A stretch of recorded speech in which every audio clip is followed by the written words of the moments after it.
Update terbaru datang dari kasus pembunuh ibu dan anak di Subang. Danu akhirnya bisa pulang setelah sekian jam diperiksa di Polda Jabar.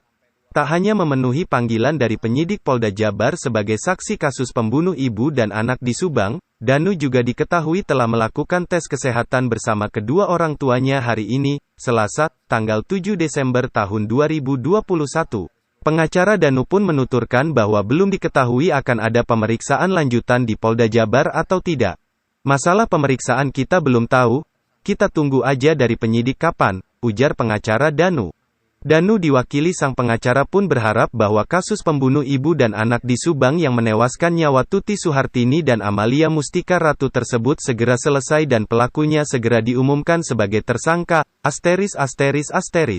Nama Danu dalam kasus pembunuh ibu dan anak di Subang kembali jadi perbincangan menyusul pemilik nama lengkap Muhammad Ramdhanu itu diperiksa selama 2 hari berturut-turut oleh penyidik Polda Jabar, Senin dan Selasa, 6 dan tanggal 7 Desember tahun 2021.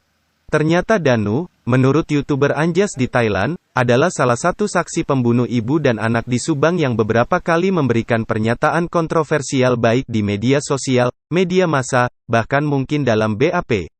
Karena seringnya mengeluarkan pernyataan kontroversi yang inkonsisten, kenapa tim penyidik Polda Jabar kembali memeriksa dan secara lebih intensif, dugaan Anjas di Thailand, kali ini tim penyidik membutuhkan kehadirannya secara fisik.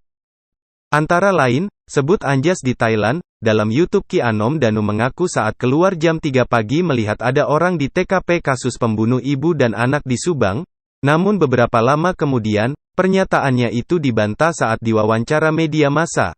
Begitu juga ketika orang tua Danu diperiksa di Polres Subang, ia menyatakan saat peristiwa pembunuh ibu dan anak di Subang terjadi pada tanggal 18 Agustus tahun 2021 dini hari, anaknya Danu tidak keluar rumah melainkan sedang tidur.